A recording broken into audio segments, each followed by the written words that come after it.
사도신경으로 우리들의 신앙을 고백합니다. 나는 전능하신 아버지 하나님 천지의 창조주를 믿습니다. 나는 그의 유일하신 아들 우리 주 예수 그리스도를 믿습니다. 그는 성령으로 잉태되어 동정녀 마리아에게서 나시고 본디오 빌라도에게 고난을 받아 십자가에 못 박혀 죽으시고 장사된 지 사흘 만에 죽은 자 가운데서 다시 살아나셨으며 하늘에 오르시어 전능하신 아버지 하나님 우편에 앉아 계시다가 거기로부터 살아있는 자와 죽은 자를 심판하러 오십니다. 나는 성령을 믿으며 거룩한 공교회와 성도의 교제와 죄를 용서받는 것과 몸의 부활과 영생을 믿습니다. 아멘. 찬송가 496장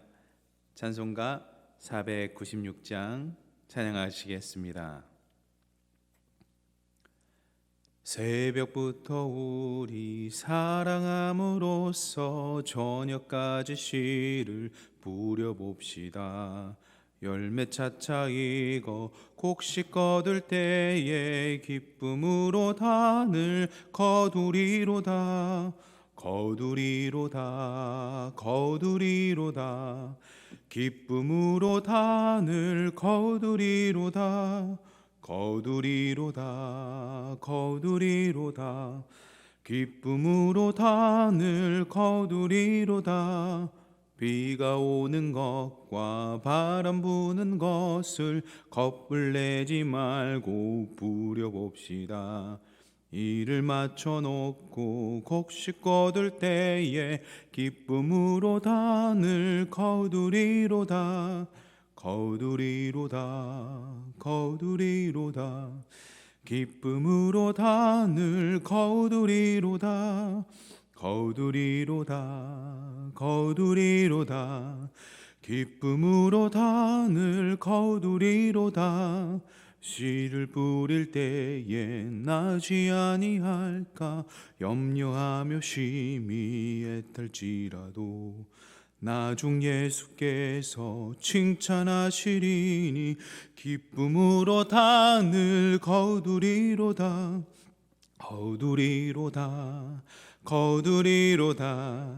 기쁨으로 단을 거두리로다.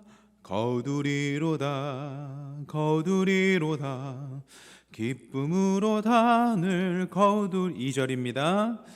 비가 오는 것과 바람 부는 것을 겁을 내지 말고 부려봅시다.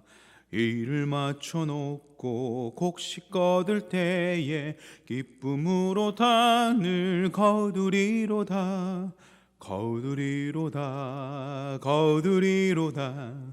기쁨으로 단을 거두리로다. 기쁨으로 단을 거두리로다. 씨를 뿌릴 때에 나지 아니할까 염려하며 심히 애탈지라도 나중 예수께서 칭찬하시리니 기쁨으로 단을 거두리로다. 기쁨으로 단을 거두리로다. 기쁨으로 단을 거두리로다. 아멘. 하나님께서 오늘 우리들에게 허락하신 말씀은 마가복음 4장 26절로부터 34절까지의 말씀입니다. 신약성경 58면에 기록되어 있는 마가복음 4장 26절로부터 34절까지의 말씀입니다. 이제 하나님의 말씀을 봉독합니다. 하나님의 말씀을 경청하십시오.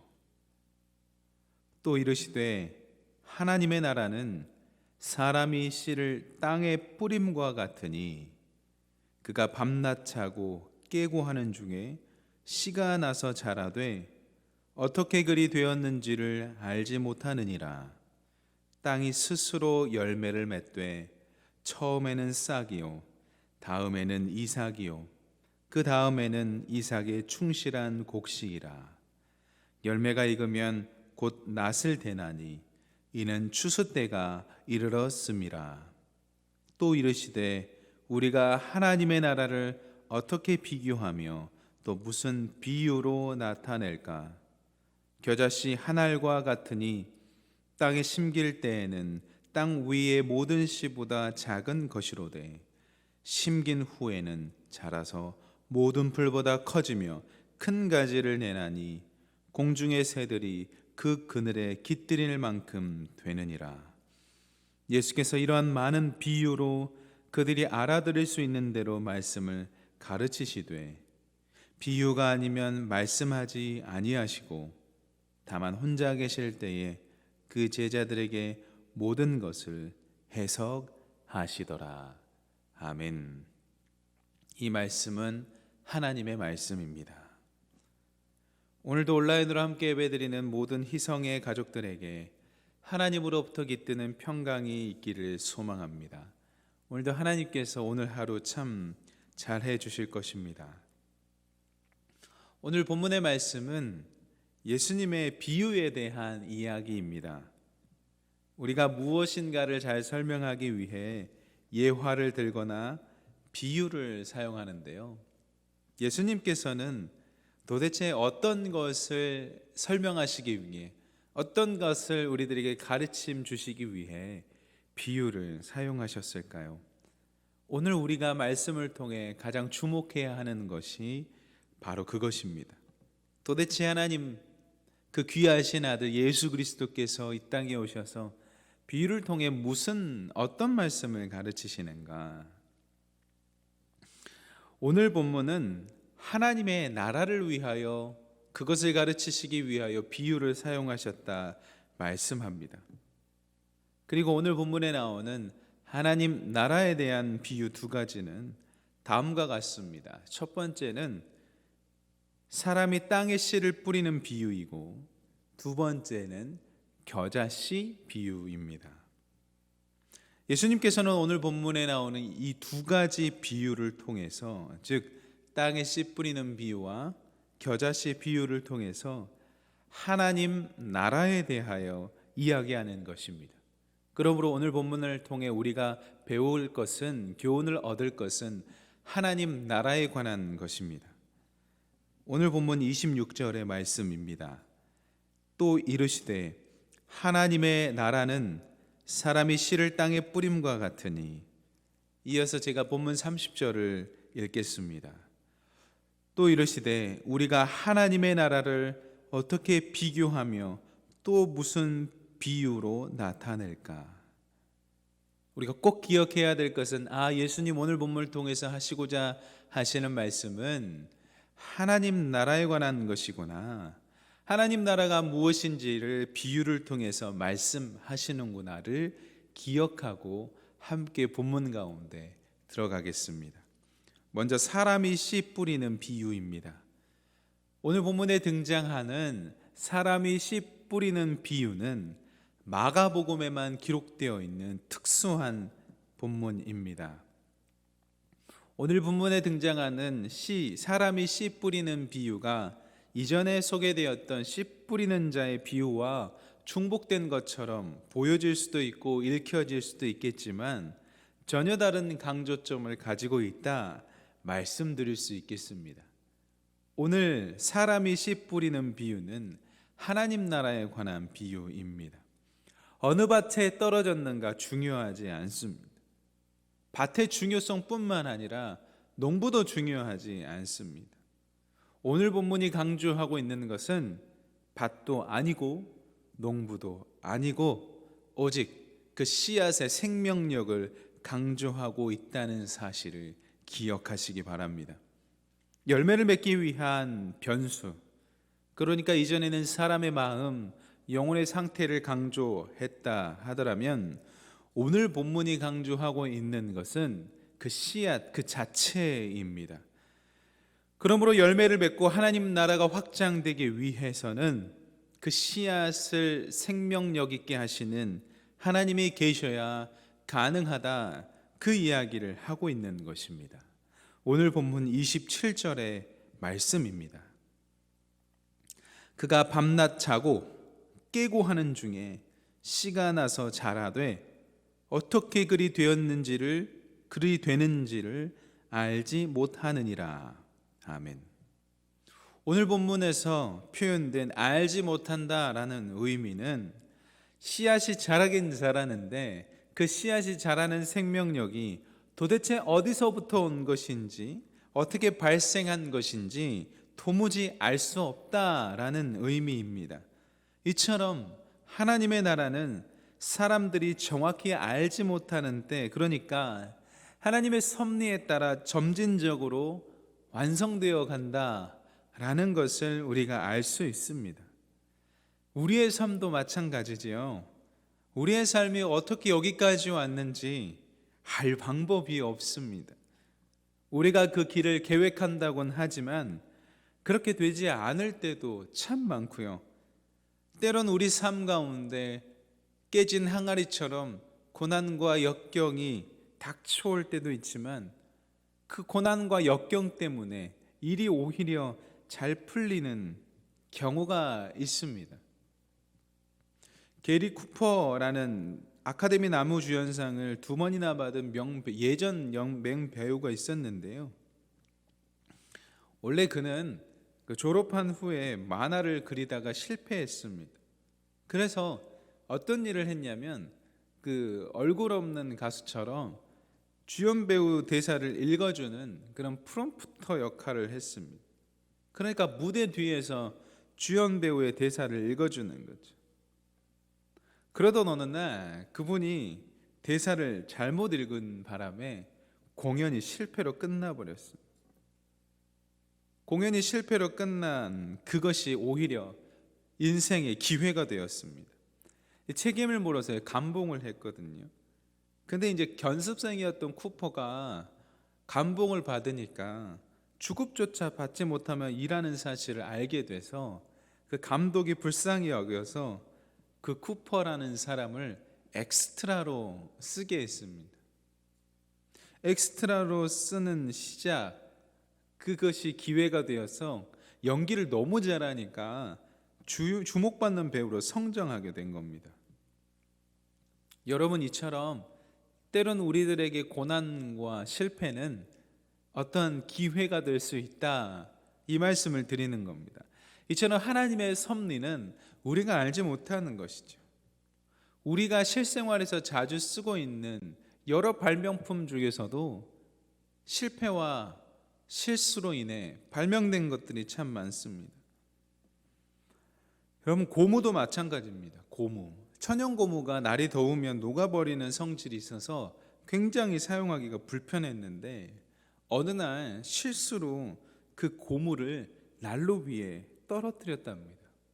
그런데 그 고무가 약간 그슬리기는 하지만 오히려 열에 강해지고 더 잘 사용할 수 있는 계기가 되었다 합니다. 세옹지마라는 말이 있지 않습니까? 여러분, 나일론의 발명도 실수 때문이고요, 플라스틱의 발명도 실수로 생긴 겁니다. 전화위복. 강조드리고 싶은 이야기는 오히려 고난과 역경으로 일이 더 잘 풀리는 경우가 있다라는 것이죠. 그러니까 우리의 삶에서 인도하시는 하나님의 섭리는 얼마나 센지 밤낮 자고 깨고 하는 중에 씨가 나서 자라되 어떻게 그리 되었는지 알지 못하는 것이죠. 우리가 하나님의 생명에 받은 씨앗으로 이 땅을 살아감에 있어서 어떻게 여기까지 왔는지 우리는 알지 못하는 것입니다. 오늘 본문 28절과 29절의 말씀을 읽습니다. 땅이 스스로 열매를 맺되 처음에는 싹이요 다음에는 이삭이요 그 다음에는 이삭의 충실한 곡식이라. 열매가 익으면 곧 낫을 되나니 이는 추수 때가 이르렀음이라. 아멘. 땅이 스스로 열매를 맺는다는 말은 땅에 묻힌 씨앗 자체의 힘이, 그 힘이 스스로 자라나게 한다라는 뜻입니다. 씨를 뿌린 농부라고 해도 그 씨가 어떻게 자라는지는 알 수 없습니다. 이처럼 하나님의 나라는 역동적이다. 자생적인 성장이 있다라는 말씀을 드리는 겁니다. 사랑하는 이성교회 성도 여러분, 여러분 가운데 하나님의 나라가 있습니까? 하나님께서 여러분에게 믿음의 씨앗을 심겨 놓으셨다는 그 사실을 믿으시기 바랍니다. 하나님께서 여러분을 먹이시고 입히시고 여러분의 삶을 인도하신다는 그 사실을 믿으시기 바랍니다. 하나님의 역사가 우리 눈에 보이지 않을 수 있지만 하나님의 역사는 반드시 우리의 삶을 인도하시기 때문에 우리의 믿음의 눈으로 볼 수 있는 것입니다. 오늘 본문이 쓰여질 당시에 이 마가복음을 접하게 될 원독자들의 상황은 참 어려움이 많았습니다. 안으로는 이단적인 교리적 위협이 있었고 밖으로는 로마의 핍박이 있었던 시기였습니다. 그럼에도 불구하고 마가복음을 통해 그들은 하나님의 나라가 현재에 직면한 고통과 불안을 넘어 그들이 알지 못하는 사이에 하나님의 나라는 반드시 이루어질 것이라는 소망과 희망을 전하고 있는 것입니다. 바라기는 저와 여러분의 삶에 동일하게 하나님의 소망이 주어지길 바랍니다. 저와 여러분의 삶 가운데 하나님께서 희망 주시기를 바랍니다. 오늘도 하나님께서 주신 그 소망과 희망 붙들고 그 섭리 붙들고 그 인도하심과 보호하심을 붙들고 살아가시기 바랍니다. 오늘 본문에 기록된 두 번째 비유는 겨자씨 비유입니다. 31절과 32절을 읽겠습니다. 겨자씨 한 알과 같으니 땅에 심길 때에는 땅 위의 모든 씨보다 작은 것이로되 심긴 후에는 자라서 모든 풀보다 커지며 큰 가지를 내나니 공중의 새들이 그 그늘에 깃들일 만큼 되느니라. 아멘. 여러분, 겨자씨를 본 적이 있으십니까? 겨자씨를 저도 본 적은 있는데 사실 겨자나무는 본 적이 없어서 웹서핑을 해보았습니다. 이 겨자나무가 겨자씨에 비해서 굉장히 크더라고요. 겨자씨 비유가 이야기하는 것은 시작은 정말 작을 수 있지만 정말 거대한 완성을 이룰 수 있다라는 것을 이야기합니다. 예수님의 제자 12제자였습니다. 물론 많은 무리들도 있긴 했지만 예수님의 고난과 죽으심 앞에 많은 등을 돌렸습니다. 그런데 예수님의 부활을 확인한 제자들과 사람들로 인해 오늘날 정말 많은 사람들이 예수님을 믿고 있습니다. 이것이 하나님 나라의 비유입니다. 겨자씨만한 그 씨앗이 심겨졌는데 큰 나무가 된 것입니다. 이처럼 복음의 성장 잠재력은 무한한 것입니다. 나사렛에서 무슨 선한 것이 나오겠느냐 했지만 나사렛 출신의 목수 예수님을 통해 수많은 사람들이 거룩한 백성이 된 것입니다. 여러분, 우리가 기억해야 되는 것은 겨자씨 한 알과 같은 믿음의 씨앗이 심겨졌다면 하나님께서는 그 하나님 나라의 특징, 그 복음의 성장력을 경험케 하실 것입니다. 사랑하는 이성교회 성도 여러분, 이 땅에 시작된 하나님 나라는 처음에 보기에 보잘것 없어 보였을지도 모르겠지만 그 씨앗이 자라고 성장하여 많은 열매를 맺고 많은 사람들 하나님 그 품 안에서 쉬게 하는 것입니다. 저와 여러분은 하나님 나라를 위해 초대받은 사람들입니다. 하나님 나라는 죽어서만 가는 나라 아닙니다. 하나님 나라는 누가복음에 의하면 이미 우리 안에 임한 나라입니다. 이미 우리에게 임하신 그 하나님의 나라는 땅에 뿌려진 씨앗과도 같고 겨자씨와 같습니다. 오늘 하루 그 하나님의 나라가 이미 허락된 그 씨앗의 생명력을 통해 일어날 것을 믿으시기 바랍니다. 저와 여러분이 삶의 터전에서 살아가는 동안 그 하나님의 나라는 우리도 모르게 퍼져갈 것입니다. 우리의 능도 아니고 우리의 힘도 아니고 오직 성령으로 그 일을 이루게 하실 것입니다. 이 믿음을 가지고 오늘 하루도 주님과 함께 살아가시는 저와 여러분 되기를 간절히 소망합니다. 기도하시겠습니다. 사랑의 하나님, 하나님의 나라는 땅에 심겨진 씨와 같습니다. 밤낮하고 깨었지만 그 씨앗이 어떻게 자라는지 알지 못합니다. 하나님의 나라는 이처럼 우리가 알지 못하는 상황 속에서 스스로 자라나는 것입니다. 하나님, 우리 안에 심겨진 하나님 나라의 복음의 씨앗이 있습니까? 하나님, 때론 우리가 인지하지 못할지라도 하나님께서 밤낮하고 깨는 중에 우리를 통하여 그 하나님의 나라를 이루어가 주옵소서. 하나님, 우리의 속해 있는 가정들이 하나님 나라의 본기지가 될 수 있도록 인도하여 주셔서 하나님, 그 자리에서 하나님을 사모하며 하나님 나라를 위하여 애쓸 때에 사랑과 희생과 인내와 온유가, 하나님 오래 참음과 모든 기쁨과 화평과 평안이 우리 가정을 통해서 하나님의 나라가 정말로 퍼져나갈 수 있도록 인도하여 주옵소서.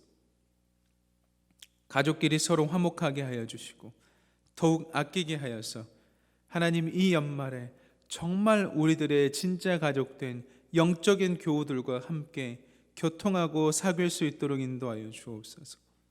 하나님, 하나님의 나라는 겨자씨의 씨앗과 같다 이야기하셨습니다. 하나님의 나라가 처음에 시작은 작을지라도 하나님, 그 씨앗이 자라 새들이 깃드는 공간이 된다 하십니다. 하나님, 우리들이 가진 믿음 늘 작아 보입니다. 하지만 우리가 가지고 있는 그 작은 믿음이 작게만 보일지라도 그 일을 능히 크게 이루실 그 크신 하나님을 바라보게 하여 주옵소서. 전능하신 하나님을 바라보게 하여 주옵소서. 불가능이 없는 하나님을 바라보게 하시사 우리를 통해 그 하나님의 나라가 이루어질 것을 믿고 신뢰하며 나아가게 하여 주옵소서. 하나님, 2021년을 돌아보며 감사하게 하옵소서. 2021년 하나님께서는 많은 은혜를 우리들에게 허락하셨습니다. 하나님께서 허락하신 그 은혜를 기억하며 살아갈 수 있도록 인도하여 주옵소서. 때론 주시지 않는 것, 때론 내게 보이지 않는 것, 때론 내게 주어지지 않는 것에 초점을 맞추며 살아가다 하나님 실망할 때도 있지만 돌이켜보면 실수가 없으신 그 하나님을 찬양하게 될 것입니다. 돌이켜보면 완벽한 타이밍에 우리를 인도해 주신 그 선하신 주님을 바라보게 될 것입니다. 2021년을 돌아보며 감사하는 사람, 감사하는 시간, 감사하는 세월 갖게 하옵소서. 2022년을 기대하며 소망하게 하여 주옵소서. 하나님의 나라와 그의 의를 위하여 어떻게 살아갈까? 하나님, 우리 가정이, 우리 교회가, 우리나라가 2022년을 기대하며 소망할 때, 또한 새로운 도전을 다짐할 때에 주님의 나라와 주님의 의를 위하여 새로운 도전, 새로운 소망을 갖게 하여 주옵소서. 그래하여 우리들이 게으른 자가 되는 것이 아니라 부지런한 사람이 될 수 있도록 주님 인도하여 주옵소서. 소망과 희망의 표적 되신 예수 그리스도를 바라봅니다. 대림절의 기간, 하나님 성탄절을 기다리는 이 시간에 예수 그리스도를 바라봅니다.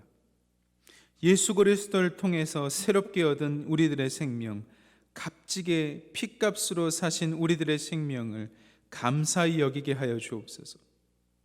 거듭난 우리들의 인생이 귀한 예수 그리스도의 탄생을 기다리며 하나님 아들 아들 예수 그리스도를 바라보게 하여 주옵소서. 하나님, 성탄절에 이루어질 하나님 입교와 세례 예식을 준비하는 이들의 마음 가운데 하나님을 사랑하는 마음, 하나님 다시 태어날 마음, 그 마음을 간직하며 주님을 기다리게 하여 주옵소서.